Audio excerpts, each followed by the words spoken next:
You are listening to audio from the Decidedly podcast. This episode is a highlight clip from this week's full episode. To listen in on the complete conversation, see the show notes for the link to the complete show. You can help us out by leaving us a 5-star review wherever you listen to podcasts. We appreciate every bit of your support. I'm Morgan McKittrick, your producer, and this is Decidedly.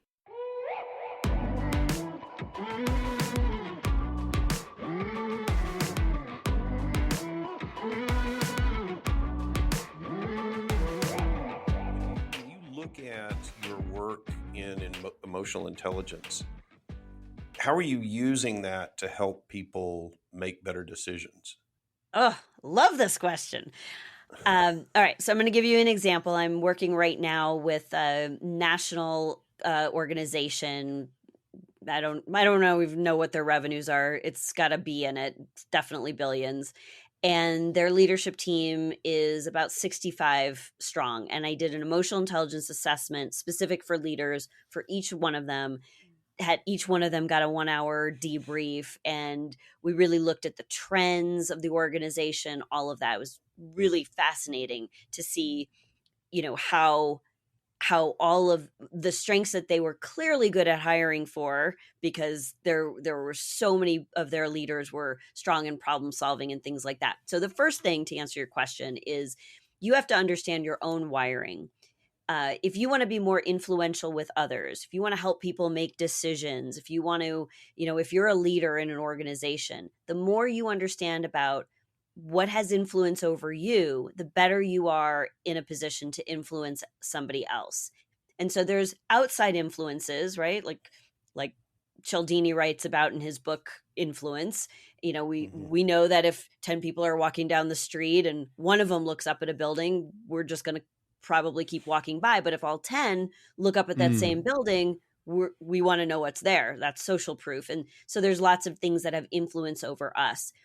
But internally, there are influencers that emanate from the inside out. And those emotional intelligence attributes are one of the things that has influence over our decision making and how we can help others make better decisions, because this is operating in the background underneath any decision that comes to our forefront. And I'll give you a very simple example that's universal.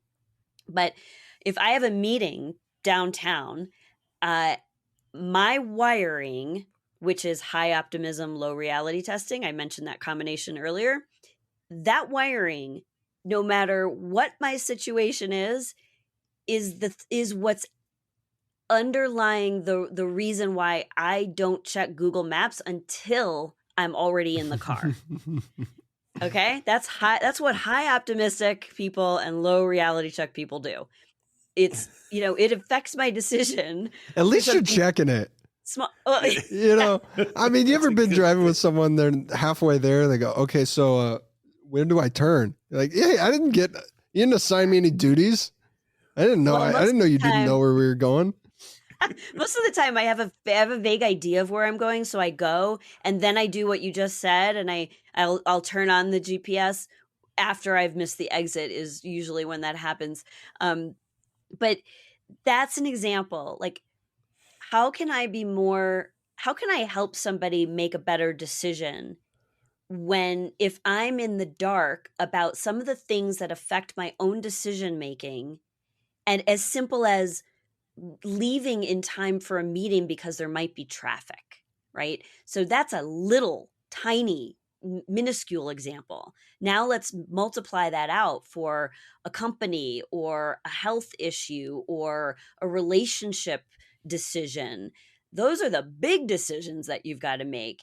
And if you don't understand how high optimism, low reality test, or some of the other, hundreds of combinations that there are could impact the way that you see the landscape, so that you have all of the information that you need and you're looking at it objectively to make a good decision. I mean, that's pretty important. You got to understand how you process things. Yeah, that's a great point. What do you think is preventing people from gaining a better understanding of how they process information? Well, I think first of all, it's not common to say to yourself, you know what I need? You know what I need today? Today I need to learn a little bit more about my wiring. Are there moments? So I'm going to do this Are assessment there for moments in myself. life that act as catalysts to make people seek that out?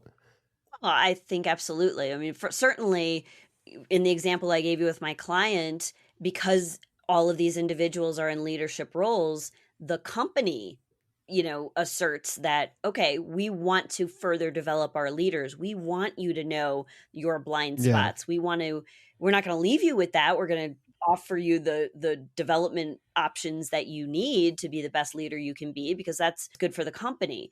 But I think, as individuals, there are certainly going to be those pivotal moments in life where you are a little bit stopped in your tracks, and maybe you didn't get a job that you wanted, or a relationship that you wanted, or you're faced with a health challenge, and you all of a sudden have to think, what is it about this decision? Who am I in context with this decision? Like, how can I feel good about a decision that I'm making? I need to feel confident in myself. I need to have high self-regard. I need to, understand myself to really move forward with a big, big decision like that.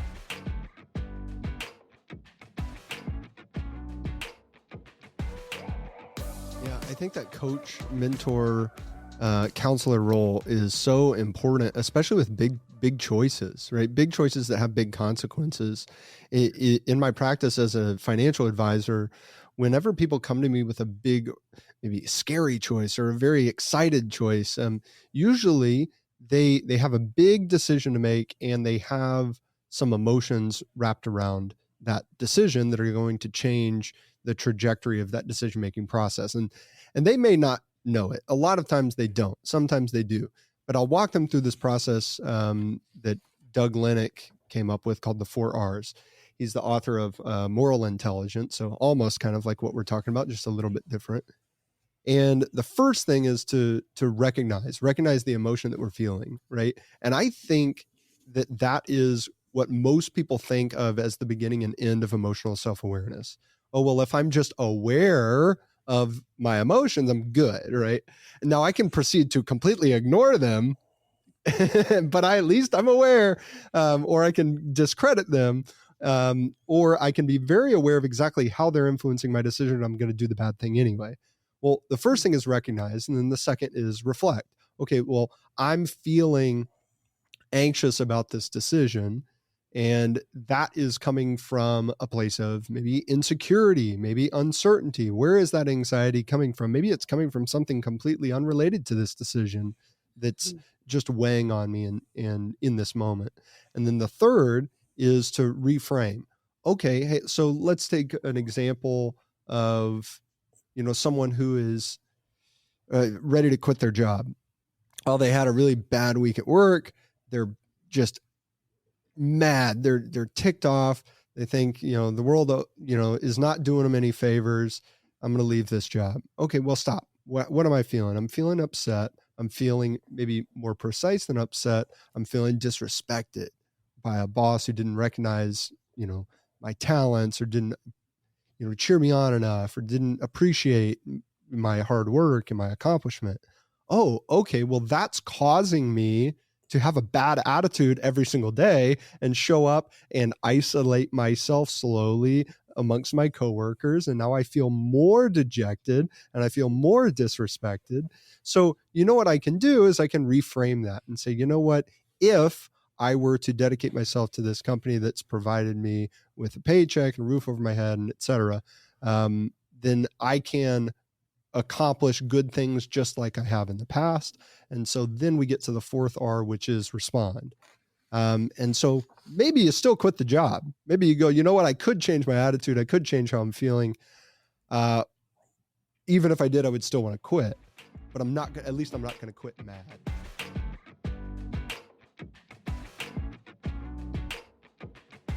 Wait and wait and wait and wait and wait. And we hope that one day all of the information will clearly point us towards option A or B or C, and it never really does. Yeah, make a decision, get into action, and that's why redeciding is such a great tool, especially for leaders, because you can get in. you don't have to wallow in indecisiveness. Make a decision, redecide, get in action. You can always redecide again. And the language that you use with your team and with yourself is based on the information I had at that time that I made that decision. This was the right course of action. Since then, new information has come into my experience. And because of that, I'm going to make an adjustment in the goal or the game plan. And it's very simple and it's very direct and it gives you freedom. And when you look at it from, again, that standpoint of it's not changing your mind, it's redeciding. It's very powerful. And we need to give ourselves and our leaders more opportunity to be okay with changing the course when it makes sense. Yeah. So it seems to me like there might be a few reasons why people would be resistant to changing their mind. And I think one is obvious, and that's pride, right? I made this choice. It was decisive. Damn it. I'm going to see it all the way through. I'm going to sink with the ship. And that, has one route towards a solution, but I think there is another, and that is people who are simply reluctant to change from the beginning, right? They didn't like making the first choice. They really are not going to want to change that choice, even though the environment has changed.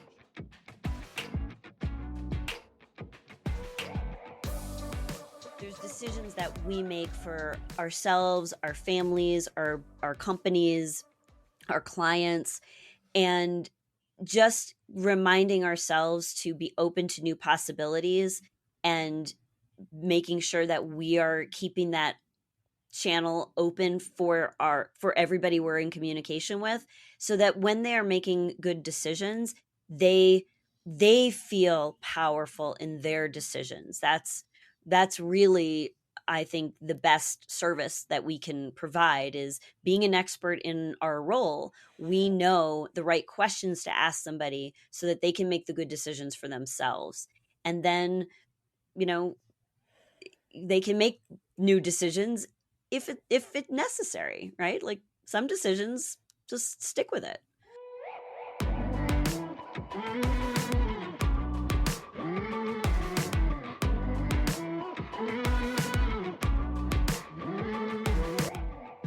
Thanks for making the great decision to listen in to this week's episode highlight.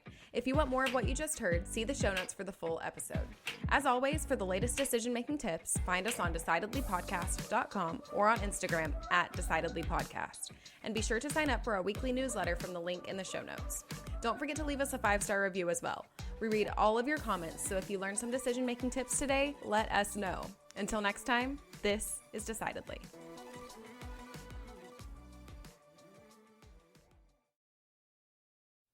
Insights, advice, and comments provided by Sean Smith, Sanger Smith, and speakers identified as part of the Decidedly podcast should not be considered recommendations. Speakers who are not identified as members of Decidedly are expressing their own opinion, and their statements should not be construed as reflecting the views of the Decidedly team. This podcast is produced solely for informational purposes, not personalized advice.